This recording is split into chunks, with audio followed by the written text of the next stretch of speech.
Dead. That's how I want you to be, hissed the stepmother, her eyes gleaming with a coldness that would freeze hell over. The desperate cries of the twin babies, feverish and fragile, were muffled by the sound of the luxury car's engine mercilessly pulling away, leaving them at the mercy of the darkest, most freezing night in an impenetrable forest. With each passing second, the cold cut deeper, and hope dwindled. But what she didn't know was that a pair of icy, almost white eyes already watched them from the shadows, ready to rewrite destiny with an ancestral roar. The distant rumble of that luxurious car's engine dissipated into the oppressive silence of the forest, taking with it the last vestige of hope that lingered in the icy air.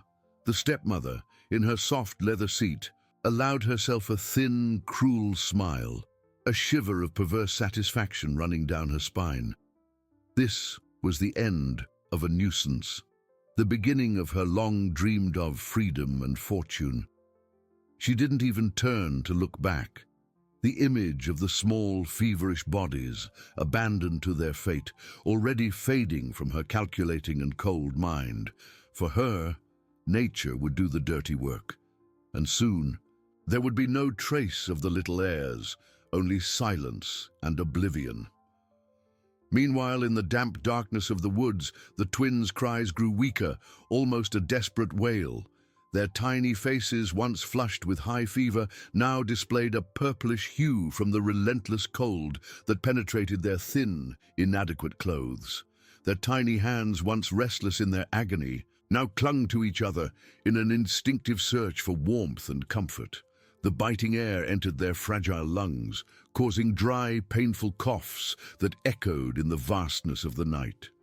They were so small, so helpless, and the vastness of the forest seemed to swallow them with each faint breath. Fear, a feeling that not even the fever could erase, clutched their tiny, fragile hearts. One of the babies let out a whimper, its lips trembling uncontrollably, while the other, with eyes almost closed, merely shivered, its eyelashes wet with tears and the icy night dew.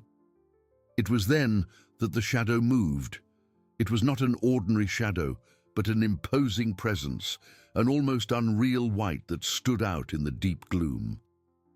The majestic albino tiger, a living legend of those ancient woods, glided between the trees with silent, mesmerizing grace, its powerful muscles rippling softly beneath its snowy coat. Its eyes, a deep and penetrating blue, fixed on the two tiny, vulnerable specks on the leaf-covered ground. There was no hunger in its gaze, nor the usual ferocity of a feared predator. There was something more, an almost tender curiosity, a spark of ancestral recognition that defied logic. It approached slowly, each padded paw touching the ground with surprising lightness for its colossal size. The babies, sensing the change in the heavy air, ceased their crying for an instant, their eyes wide, trying to discern the gigantic form that slowly approached. The wild scent of the forest, yet strangely not threatening, it filled the space around them. The tiger stopped a few inches away, its enormous, majestic head tilted, observing the fragile creatures with attention. One of its long whiskers gently brushed the pale face of one of the twins, who, instead of crying, let out a small, trembling gasp of surprise. The heat radiating from the feline's body was palpable and immediate, a welcome contrast to the biting cold that consumed them. With a slow and deliberate movement, the tiger lay down beside the babies, its massive body forming a natural protective barrier against the howling, icy wind. A soft roar, almost a deep purr, vibrated in its chest, and the little ones, by a miracle of nature, seemed to calm down, their trembling subsiding. The warmth of the tiger's dense, soft fur began to envelop their trembling bodies, and the wild scent, once strange, now felt like a protective, safe blanket. The feline, with a gesture that seemed one of innate and unexpected tenderness, nudged one of the babies closer with its muzzle, ensuring that both were snuggled in its vital warmth. The night, which had previously seemed an abyss of despair and loneliness, now sheltered a scene of unexpected love and protection, a bond forged in the purest vulnerability and the strength of human and wild connection. The legendary predator, feared and revered by all, had become, in that magical instant, the most unlikely and devoted of guardians. The night advanced, weaving a blanket of stars over the forest. The albino tiger, a silent guardian, did not move. Its blue eyes, once curious, now shone with unwavering vigilance, scanning the darkness for any threat. The little twins, snuggled against its soft, warm fur, breathed with renewed ease. The heat of the feline's body was a balm for their feverish bodies, and the trembling that afflicted them had considerably lessened. One of the babies moved slightly, seeking even more comfort from that mountain of white fur. The other, with its tiny hand closed, instinctively clung to a tuft of fur, as if finding the security of a maternal embrace there. The forest air was still cold, but within that circle of wild protection there was a bubble of life and hope. The tiger, with its majestic presence, transformed danger into peace. It was the wall, the shield, the silent guardian of two innocent lives. Far away in the mansion, the millionaire widow awoke with a sense of lightness. A timid sunbeam filtered through. She stretched, a satisfied smile curving her lips. The night had passed, and with it, the concern for the little heirs. In her twisted mind, everything was resolved. Fortune, power, freedom, everything was now within her grasp, without the shackles of responsibility or love. No shadow of guilt clouded her mind, only the anticipation of a life of opulence. With the arrival of dawn, a silver light began to penetrate the forest canopy. The albino tiger, still vigilant, let out a majestic yawn. The twins, slowly awakening, opened their eyes to the sight of the white giant. The fever, though not completely dissipated, had given way to the feline's protective warmth. Their small bodies, once purplish, now displayed a rosier hue, and their breathing was less labored. One of the babies extended a curious little hand, touching the tiger's soft fur, which responded with a slight movement of its head, a gentle rub of its muzzle against the little one's cheek. It was a gesture of acceptance, of a bond that transcended species barriers. The other baby let out a faint giggle, a sound that seemed miraculous in the vastness of the jungle. As the sun rose on the horizon, at the mansion, the morning routine began. The housekeeper, Mrs. Ilara, a woman of great heart and loyalty, noticed the unusual absence of the twins. They always woke up early. A shiver of apprehension ran down her spine. Approaching the baby's room, she found it empty and strangely tidy. The crib was untouched. A lump formed in her throat. She ran to the stepmother's room, knocking on the door with urgency. "Madam, the babies, they're not here." The housekeeper's voice was a mix of fear and despair, a stark contrast to the calculated calm of the stepmother, who had just come down for breakfast. The stepmother, seated at the table, raised an eyebrow, feigning surprise. "They're not, Mrs. Ilara. How strange. Perhaps they've been taken for a morning stroll." Her voice was soft, but her eyes showed not the slightest concern.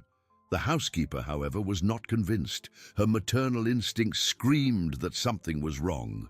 "No, madam, I've already checked the garden. Where could they be?" The insistence forced the stepmother to act. With a stage sigh, she instructed the staff to search the house and its surroundings. It was a charade, of course, but necessary to keep up appearances.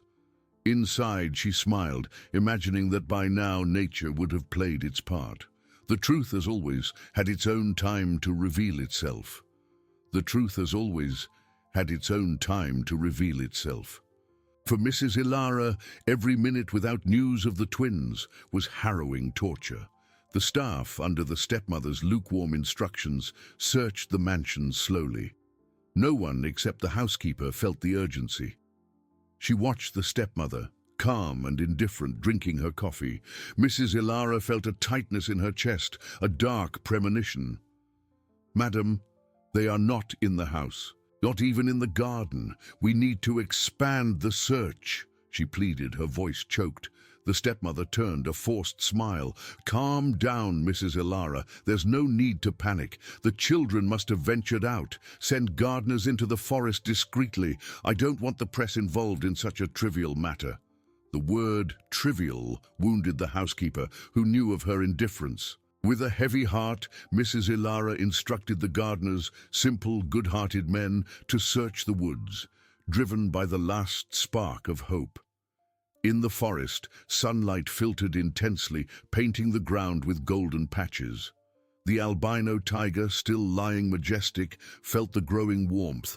The twins, now more alert and curious, played with the tufts of the feline's soft fur, their faint giggles filling the air. The fever had subsided, and their little faces, once pale, regained a rosy hue. One of the babies tried to crawl, but the tiger, with a gentle movement of its paw, pulled him closer, ensuring safety. The other observed the world, which for them now included a white giant with blue eyes as a protector. Far away, one of the gardeners, Miguel, advanced along the nearby forest trail. He knew the woods well. The stepmother's order seemed a formality, but the plea in Mrs. Ilara's eyes had touched him, awakening a sense of duty. He walked slowly, calling the baby's name softly, without hope, but persistently. Suddenly a sound. It wasn't crying, but a murmur followed by a childish giggle.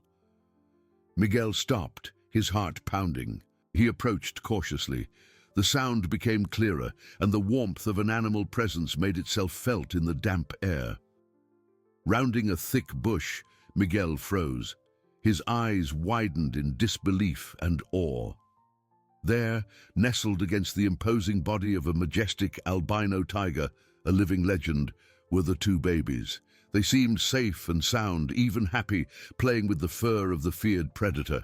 The tiger, in turn, watched Miguel with a surprising calm, without aggression, just a protective and serene vigilance. The gardener felt a shiver down his spine, not of fear, but of admiration and wonder. That scene defied all logic. It was a living miracle. Miguel knew he had to act, but how to approach without startling the animal? He backed away, his gaze fixed on the unbelievable scene. The image of the babies, safe and warmed by the tiger, erased any fear. He had to tell someone, he had to bring help, protect those little miracles. With his heart overflowing with emotion, Miguel ran, not to the mansion, but to the nearest town, where the truth would be revealed and justice, perhaps, would begin to stir. Miguel ran like never before, the air cutting into his lungs, but the image of the babies nestled with the tiger propelled his every step. Disbelief wrestled with reality in his mind, but the sight of those innocent lives, saved by a feared predator, was undeniable. He didn't think of himself, nor of the danger. His only goal was to reach the town, find someone who would believe his fantastic story, and ensure that the little miracles were rescued and protected. The weight of responsibility and admiration gave him a strength he didn't know he possessed. At the mansion, the stepmother finished her breakfast with an irritating calm. The twins' absence was, for her, a resolved matter, an eliminated problem. She leafed through a financial newspaper, a slight smile on her lips as she read about the rise in her shares. The idea that anyone could suspect her plan was absurd. In her mind, the gardeners were merely fulfilling a useless formality and would soon return with the news that nothing had been found, confirming the natural disappearance she so desired. Mrs. Ilara, however, felt her heart tighten with each passing minute. The stepmother's calm was a slow poison corroding her hope. She paced the living room, her hands clasped in silent prayer. The baby's absence was a hole in her soul, a silent scream that echoed in her chest. She tried to convince herself that it was just a scare, that they would be found, but a dark voice whispered otherwise. her tear-filled eyes fixed on the window, as if she could see the forest and the little ones she loved so much. Meanwhile, under the verdant forest canopy, the twins enjoyed unexpected warmth and safety. The fever had subsided, and their childish energy began to return. One of the babies, with a gurgling laugh, tried to grab the tiger's tail, which merely moved it gently out of its reach. The other, bolder, rested its head on the feline's soft flank, feeling the vibrations of its deep purr. The tiger, with its vigilant blue eyes, seemed to smile in its own wild way, a guardian attentive to every movement, every breath of its little protégé. Miguel finally reached the small-town police station, panting and sweating. The sergeant, a burly man with a tired face, looked up from the counter. "Yes, Miguel, what brings you here in such a hurry?" Miguel tried to speak, but the words tumbled over each other in his throat. The babies, the twins, in the forest, with an albino tiger. The sergeant frowned, thinking the gardener had gone mad. "A tiger? Miguel, have you been drinking?" Miguel shook his head vigorously, his eyes full of desperate truth. "No, sir. It's a miracle. They're alive, and the tiger is protecting them." The incredulity was palpable in the air, but the sincerity and desperation in Miguel's eyes were hard to ignore. The sergeant, despite his initial skepticism, realized the gravity of the situation. Miguel described the scene with vivid details: the tiger's white fur, its blue eyes, the baby's giggles. He spoke of Mrs. Ilara's plea, of the stepmother's indifference. Slowly, doubt began to creep into the sergeant's mind. It wasn't a crime story, but something far stranger and deeper, demanding immediate investigation. With a heavy sigh, the sergeant picked up the phone. "Miguel, I'll send a team with you, but if this is a joke..." He didn't finish the sentence, knowing that Miguel's seriousness was unquestionable. In a few minutes, a small rescue team, composed of 2 police officers and a local doctor, Dr. Almeida, was on its way to the forest, guided by the gardener.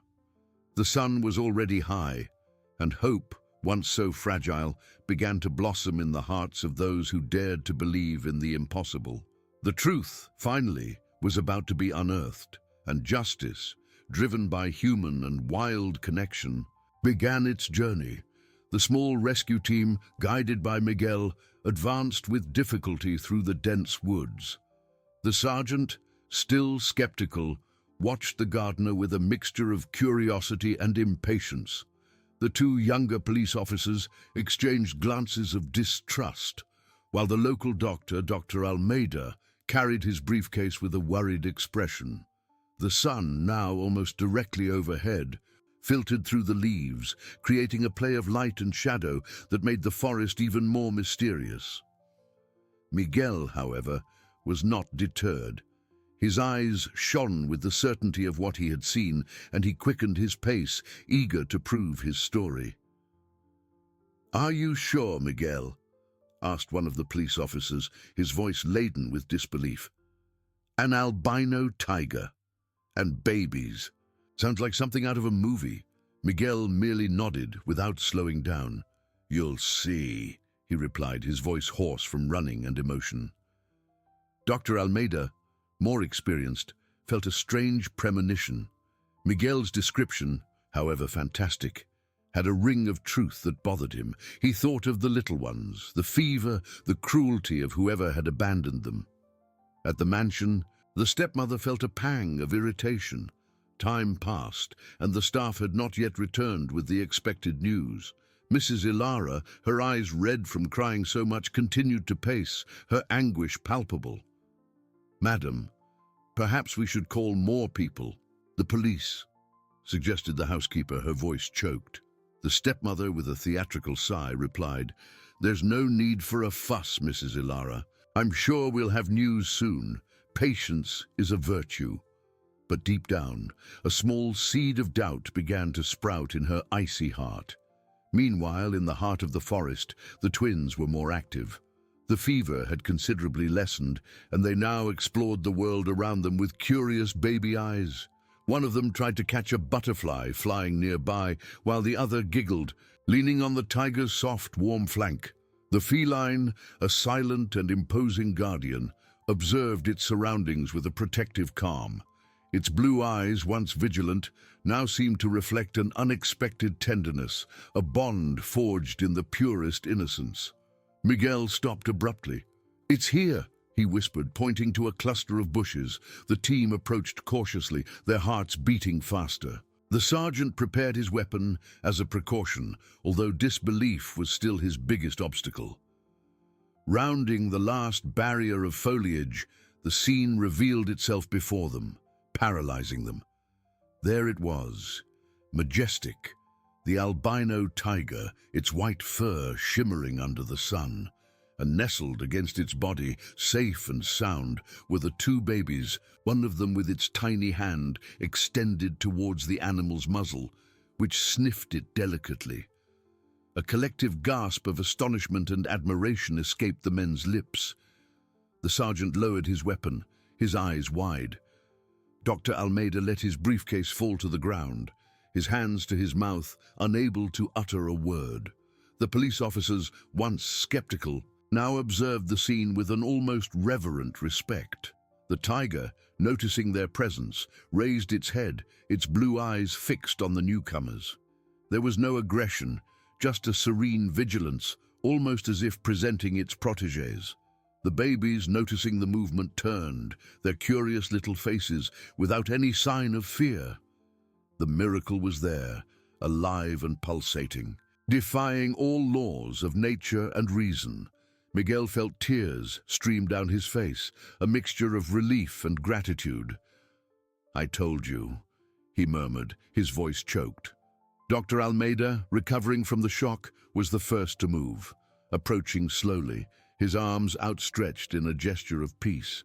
The truth, once a distant whisper, now roared in the forest, ready to echo across the world and unmask the hidden cruelty. Dr. Almeida, his hands still to his mouth, took a hesitant step forward. His eyes, once full of disbelief, now overflowed with an almost reverent admiration. The scene was surreal. Two small human beings, fragile and innocent, nestled against the immaculate fur of a legendary predator. The sergeant, who had lowered his weapon, felt his heart race, not from fear, but from the grandeur of what he was witnessing. The police officers, once skeptical, had pale faces, incredulity replaced by silent astonishment. Miguel, tears still streaming, observed the scene with profound gratitude, as if he had witnessed a divine miracle. The tiger, noticing Dr. Almeida's cautious approach, moved its head slowly, its blue eyes fixed on the doctor. There was no growl, nor the aggressive posture one would expect from a wild animal. There was only a calm vigilance, an invisible barrier that said, "They are under my protection."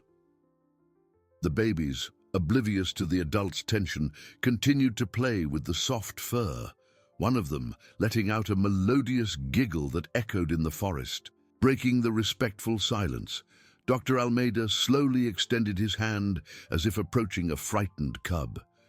"Easy, little ones," he murmured, his voice soft. "We've come to help."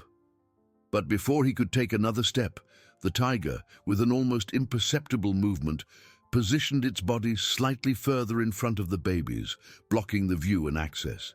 It was a subtle but unmistakable gesture.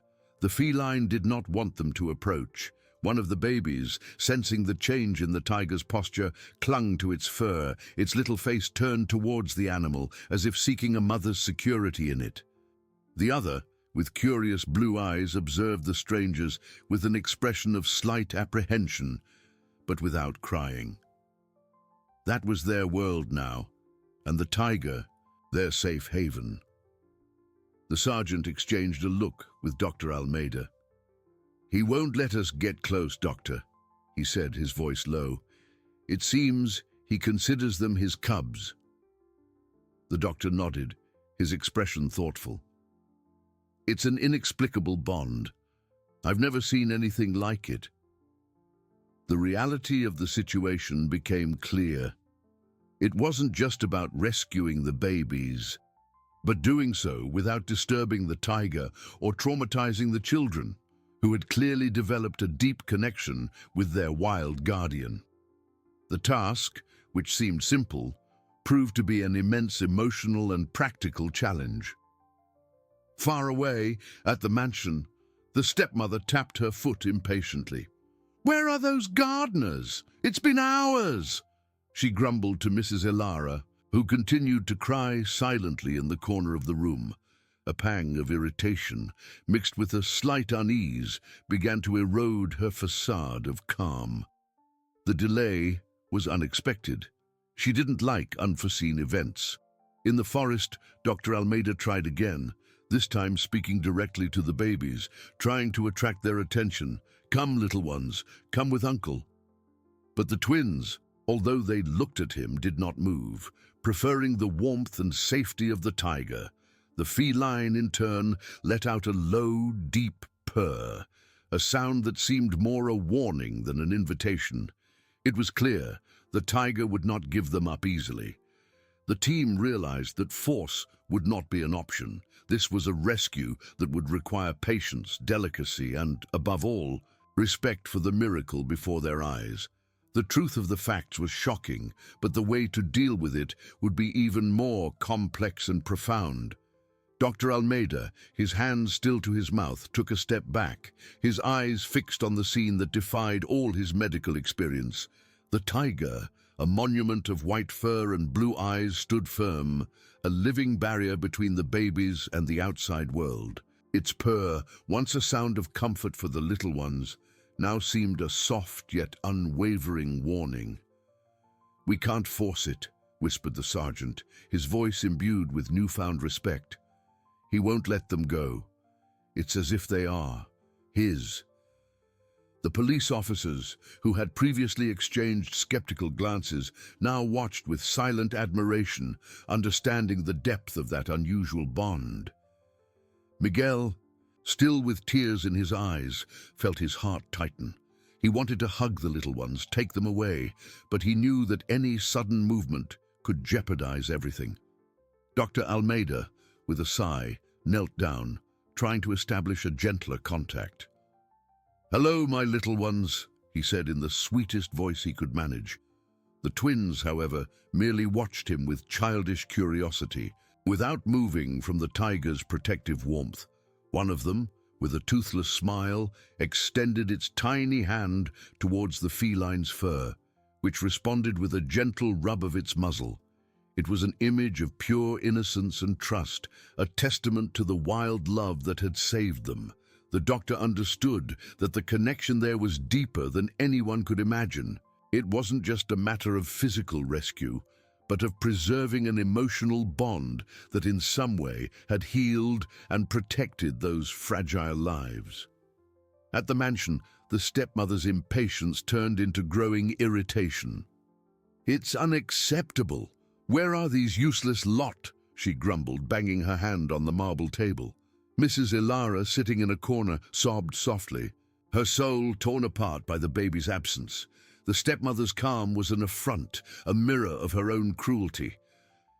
"Madam, please, the police need to be officially informed. We can't wait any longer," pleaded the housekeeper, her voice choked with tears. The stepmother, however, merely rolled her eyes. "And create a scandal? No, Mrs. Ilara. Not until I'm sure there's nothing to find." A small but uncomfortable seed of doubt began to sprout in her hardened heart. The delay was inexplicable. Back in the forest, the sergeant, after a moment of reflection, made a decision. "We cannot take them by force. It would be a danger to everyone, especially the children." He turned to Dr. Almeida. "Doctor, we need specialized help, someone who understands wild animals, animal behavior, and perhaps a veterinarian who can safely sedate the tiger if absolutely necessary." The doctor nodded, the seriousness of the situation weighing on him. "I agree. I'll call the Wildlife Conservation Center in the capital." They have specialists who can guide us. Miguel, who watched everything with his heart in his hands, felt a thread of hope. It was the right approach, the only one that respected the miracle before them. While the sergeant and Dr. Almeida discussed the next steps, the police officers maintained a respectful distance, their eyes fixed on the tiger and the babies. The forest, once a place of danger, now seemed a sanctuary, a stage for a drama of love and protection. The sun began to set, tinging the sky with orange and pink hues, and the afternoon breeze brought with it the scent of damp earth and leaves. The tiger, with a slow and majestic movement, rested its head on its paws, its blue eyes still vigilant, but with an expression of tiredness. The twins, sensing the movement, snuggled even closer, their breaths rhythmic and peaceful. It was a scene of peace amidst the complexity, a reminder that even in the wild, love could blossom in unexpected and powerful ways. Night approached, and with it, the urgent need for a solution. The challenge was immense, but the determination to protect those little miracles was even greater. Night advanced, and with it, hope and fear intertwined in a delicate ballet. The arrival of Dr. Lucia and her team would be the next chapter of this unbelievable story, a crucial step to unravel the mystery and bring justice. In the forest under the starry mantle, time seemed to stretch, each minute an eternity. The sergeant and his team maintained their vigil, their gazes fixed on the majestic silhouette of the albino tiger which, even asleep, exuded an aura of unwavering protection. The police officers, previously concerned only with safety and protocol, now felt a profound admiration for the scene unfolding before them. It was a spectacle of nature that defied logic, a reminder of love's capacity to transcend barriers. Miguel, huddled near the small bonfire, watched the babies. Their hearts beat in a slow and peaceful rhythm, a testament to the peace they found beside the great feline. He felt immense gratitude, a renewed faith in the goodness that could emerge in the most unexpected places. Dr. Almeida, from time to time, checked the radio, anxious for any sign from Dr. Lucia. He thought of the little ones, of the fever that had afflicted them, and of how the tiger's warmth had been the best medicine. It was a miracle that science could not explain, only witness. The hours dragged on, and the darkness of the night began to give way to the first rays of sun. The sky, once black, was tinged with soft shades of pink and orange, announcing a new day. With the light, the forest awoke, and the birds began their morning song. The albino tiger, sensing the change, slowly raised its head, its blue eyes scanning the horizon. The babies, awakening with the light and movement, stretched, one of them letting out an adorable yawn before trying to grab the feline's ear. It was a scene of tenderness that warmed the hearts of all who witnessed it. Suddenly, a distant sound of vehicles breaking the silence of the woods put everyone on alert. The sergeant signaled for them to remain calm. Minutes later, a wildlife conservation center truck, followed by a smaller car, emerged from the trail, stopping at a safe distance. From the truck, Dr. Lucia descended, a middle-aged woman with grey hair tied in a bun, wearing a khaki uniform and carrying a briefcase. Her intelligent and experienced eyes scanned the scene, absorbing every detail. She was accompanied by a veterinarian and 2 assistants. Dr. Lucia approached Miguel's group, her steps cautious and firm. Doctor, Almeida went to meet her, his face marked by the sleepless night, but his eyes shining with renewed hope. Dr. Lucia, I'm glad you arrived, he said, his voice choked. She merely nodded, her eyes fixed on the tiger and the babies. It's even more impressive than I imagined, she murmured, her voice laden with deep respect. I've never seen anything like it. She gestured to her team, indicating that they should remain silent and observe. The new phase of the rescue was beginning, and the specialist's presence brought palpable relief, but also an awareness of the delicacy and complexity of the task ahead. Far away, at the mansion, the stepmother awoke with a sense of unease. The sun was already high, and the silence of the staff was disturbing. She descended the stairs, irritation growing with each step. "Mrs. Ilara, where is everyone? And the gardeners, haven't they returned yet?" She bellowed, her voice laden with impatience. The housekeeper, who had spent the night awake, crying and praying, stood up with swollen eyes. "No, madam, no one has returned. I'm starting to get very worried." The stepmother felt a shiver. The delay was excessive, and the absence of news began to sow an anxiety she could no longer ignore. Her plans, so meticulously calculated, seemed to be unraveling, and the prospect of an unexpected problem filled her with contained fury. The millionaire widow, now stepmother to the little twin heirs, felt contained fury bubbling in her chest.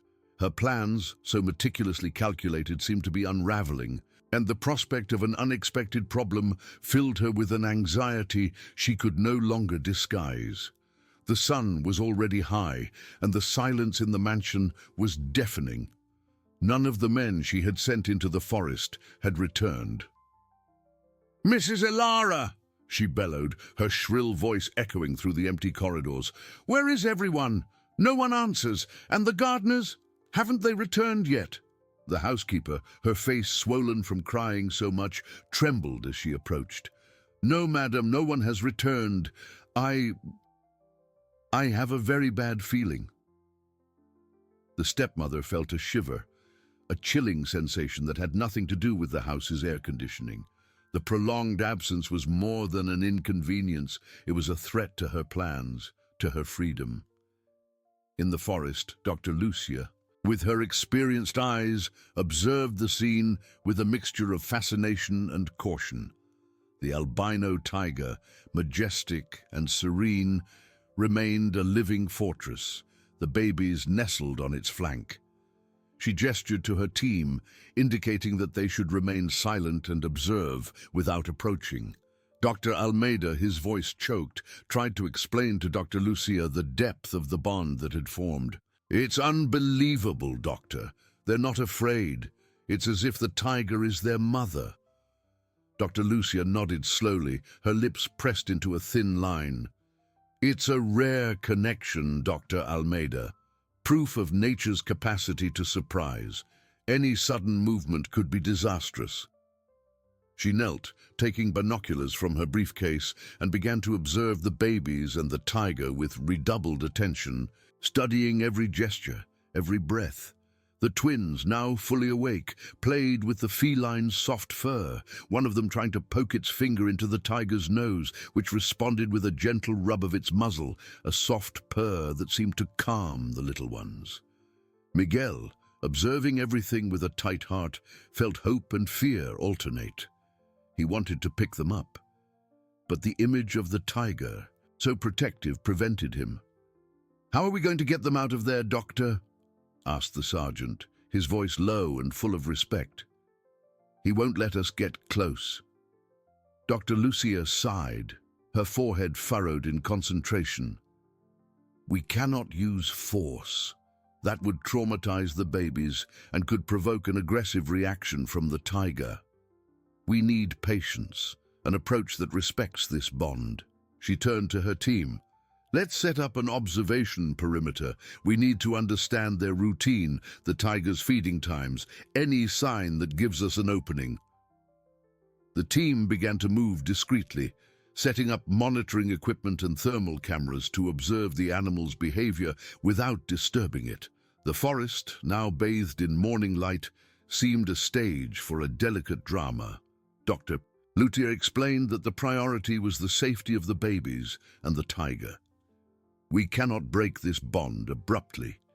We need a plan that allows for a smooth transition, that prepares them for separation." She looked at Dr. Almeida.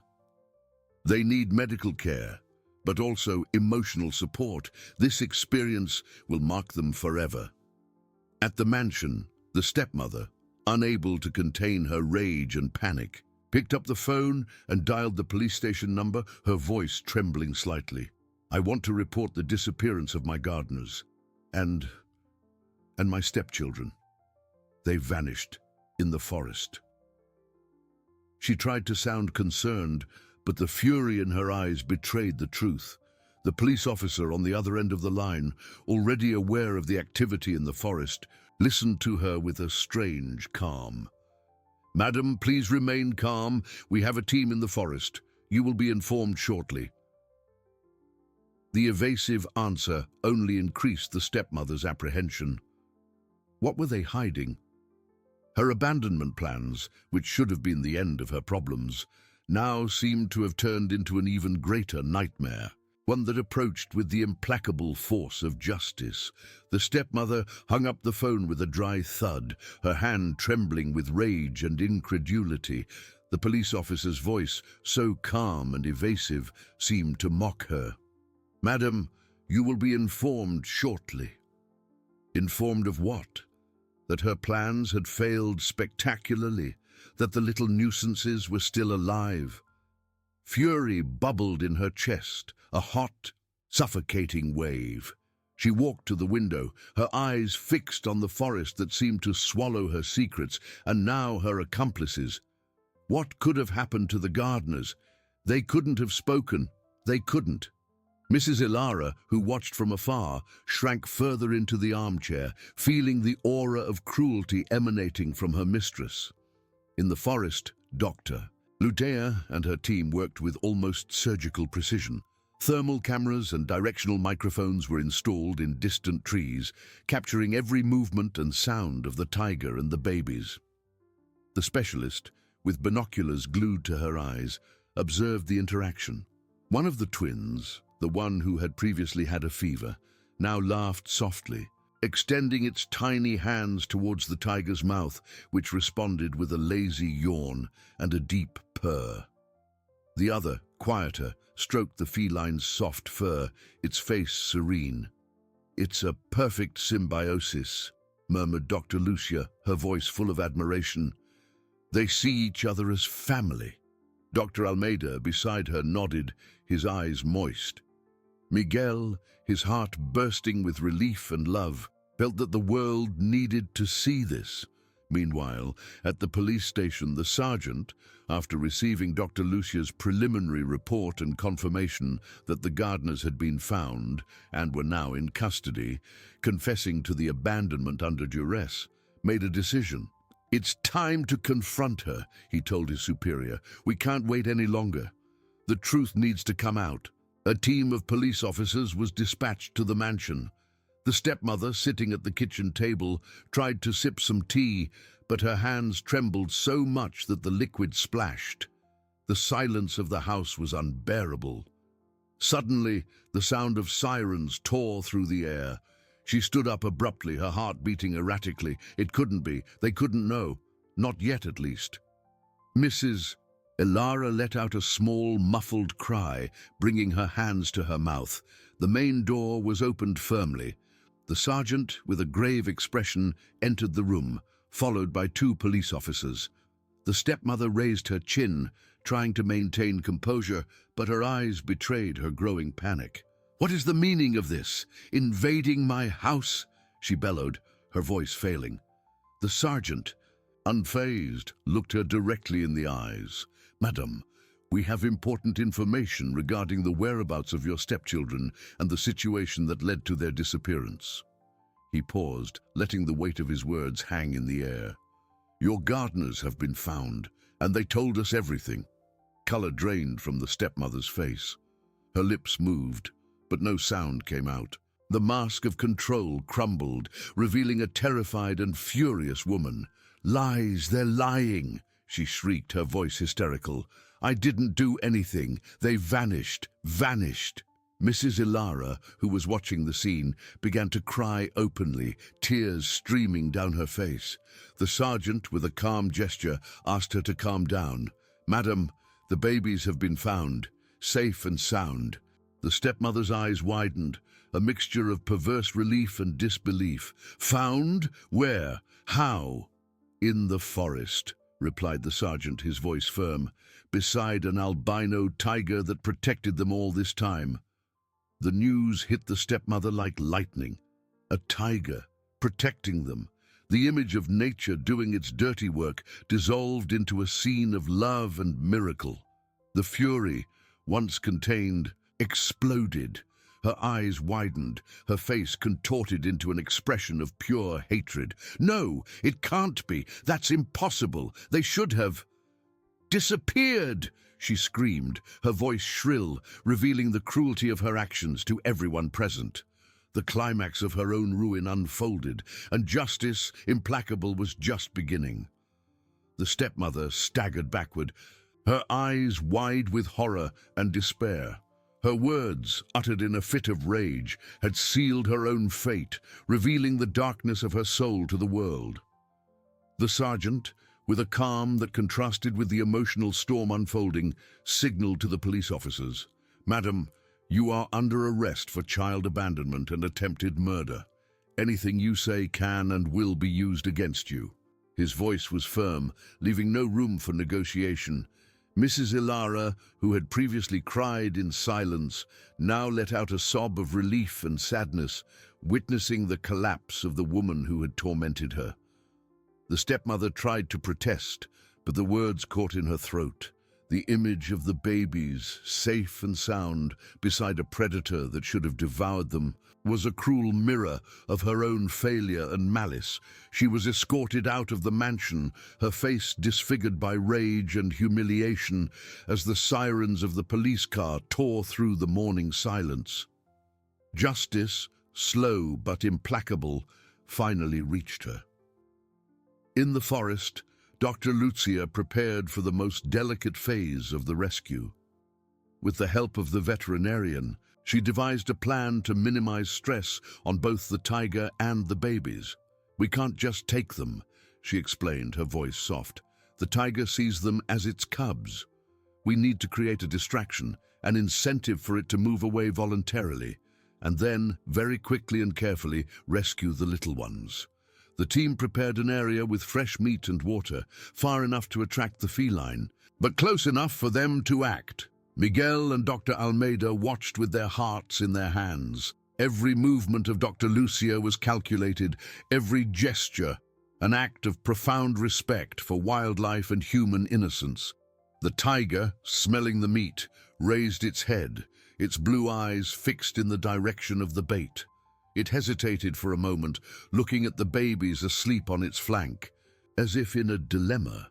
Then, with an almost imperceptible sigh, it slowly stood up, gave a last tender glance at the little ones, and walked towards the food, remaining vigilant. It was the signal. With surprising agility, Dr. Lucia's team, using soft nets and blankets, approached the babies. Miguel and Dr. Almeida rushed to help, their arms outstretched. The twins, awakening with the movement, let out a small cry, but were immediately wrapped in warm blankets and taken into the loving arms of Miguel and Dr. Almeida. The relief was palpable, a warm wave that flooded everyone. The tiger, seeing the babies being taken away, let out a low roar, a sound of sadness and loss, but not aggression. It understood. The babies were taken to an ambulance, where a medical team awaited them. Dr. Almeida examined them carefully, his eyes moist with emotion. They are a little dehydrated and hungry, but incredibly well. The tiger's warmth protected them from fever and the night's cold. Miguel, holding one of the babies, felt the small body warm and breathing peacefully. It was a miracle. The stepmother was formally charged and, in the face of the evidence and the testimony of her gardeners, who confessed under duress, she could not deny her actions. Her fortune was frozen and, subsequently, used to create a fund for the twins' future and for wildlife protection. She faced a swift trial and was sentenced to years in prison, losing everything she valued so much: her freedom and social status. The twins, now free from the shadow of cruelty, were taken in by a loving and caring family, chosen with the support of Miguel and Mrs. Ilara, who became a devoted grandmother. The albino tiger, the majestic protector, was taken to a wildlife sanctuary where it would live in safety and with all the care it deserved. It became a living legend, an eternal symbol of love, redemption, and nature's capacity to surprise us with its kindness. The story of the twins and the albino tiger echoed across the world, inspiring millions and reminding everyone that even in the greatest adversities, hope and human and animal connection can flourish. The days that followed the rescue were filled with a mixture of relief, hope, and a deep sense of renewal. The little twins, now with names lovingly chosen by Miguel and Mrs. Ilara, Lucas and Sophia, recovered quickly in the local hospital ward. Their tiny faces, once pale from fever and abandonment, now displayed a healthy glow, and their toothless smiles were capable of melting the hardest hearts. Miguel, with the doctor's permission, spent hours beside them, reading stories in a low voice and holding their tiny hands. He felt an unbreakable connection with those children, a bond forged in adversity and the miraculous intervention of the albino tiger. Each of the baby's laughs was a balm for his soul, a constant reminder of the goodness that had prevailed. Mrs. Ilara, in turn, transformed into a devoted grandmother. Her eyes, once moist with worry and sadness, now shone with unconditional love. She prepared baby food, sang lullabies, and told stories about the forest and the four-legged angel who had protected her little treasures. The mansion, once a stage for the stepmother's cruelty, was sold, and the money, as promised, was fully allocated to a fund for Lucas and Sophia, ensuring them a secure future full of possibilities.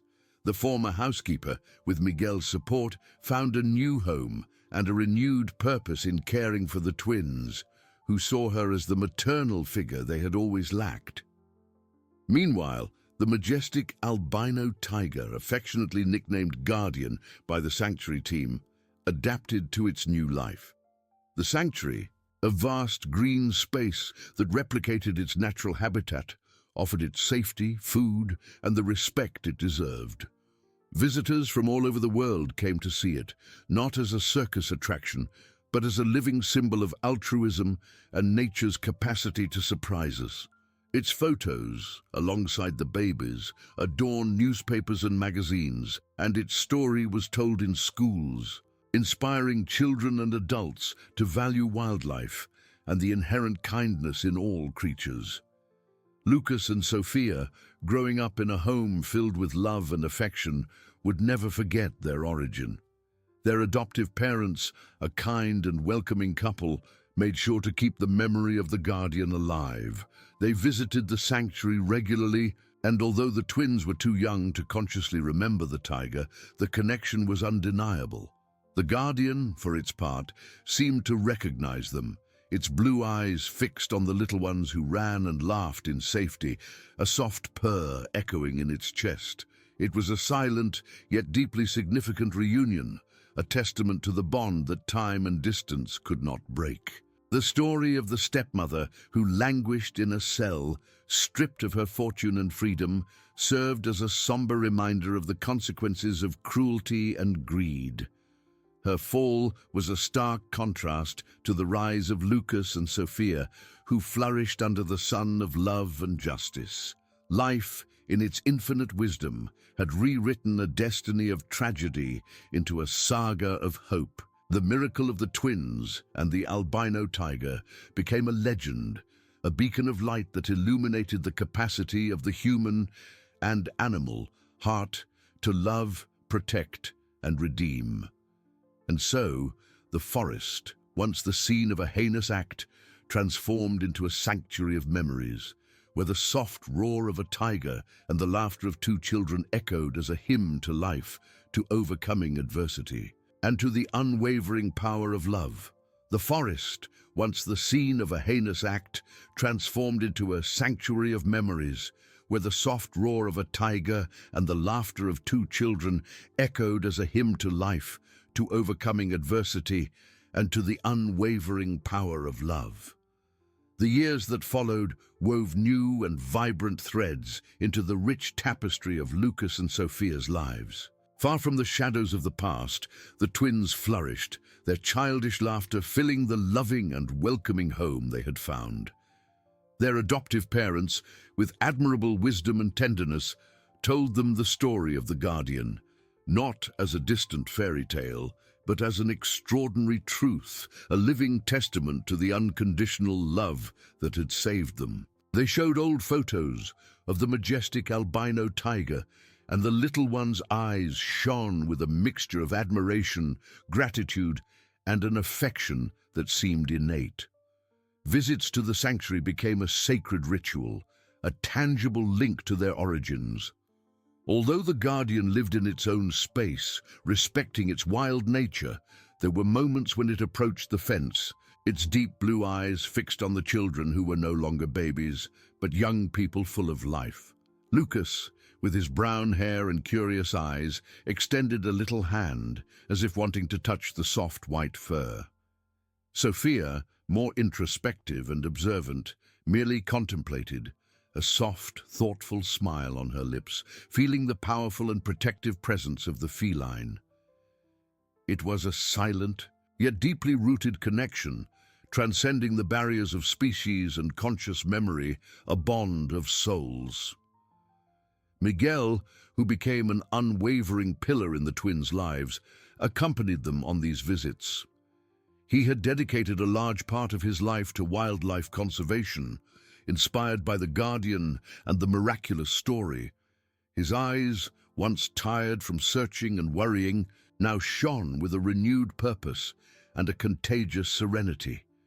He told the twins about the tiger's courage, about the cold night in the forest, and about the unbreakable strength of the love that had saved them. Mrs. Ilara, with her hair now whiter and a heart even more overflowing with love, was the devoted grandmother Lucas, and Sophia never knew they needed. She baked cookies with affection, told engaging stories, and taught them about the importance of kindness, compassion, and justice, values that had been so brutally denied to them at the beginning of their lives. The guardian, in turn, lived many years in the sanctuary, becoming a global icon of hope and altruism. Its story was a constant reminder that goodness can emerge in the most unexpected places and that nature, in its ancestral wisdom, can offer the purest form of redemption. Documentaries were produced, books written, and the legend of the albino tiger and the twins spread across all continents, inspiring numerous conservation projects and animal and child adoption campaigns. The stepmother, in her cold and solitary cell, became a somber footnote in history, an example of the inevitable consequences of greed and cruelty. Her name was rarely mentioned, eclipsed by the resplendent glow of hope and love that she had tried, in vain, to extinguish. Lucas and Sophia grew to become remarkable young adults, with a deep respect for life in all its forms and an unwavering sense of social justice. They became passionate advocates for wildlife and the protection of vulnerable children, using their own story as a beacon of hope and inspiration for many. The scar of abandonment would never completely disappear from their souls, but it had been transformed into an inexhaustible source of strength, empathy, and resilience. They understood in their hearts that love, whether human or animal, was the greatest force in the universe, capable of healing the deepest wounds and rewriting the darkest destinies. Their story was not just about a miracle, but about the indomitable resilience of the human spirit and the unwavering capacity for kindness that resides in every living being. And so, the legend of the guardian and the twins perpetuated, an eternal testament that, even in the densest shadows, the light of love always finds a way to shine, illuminating the world.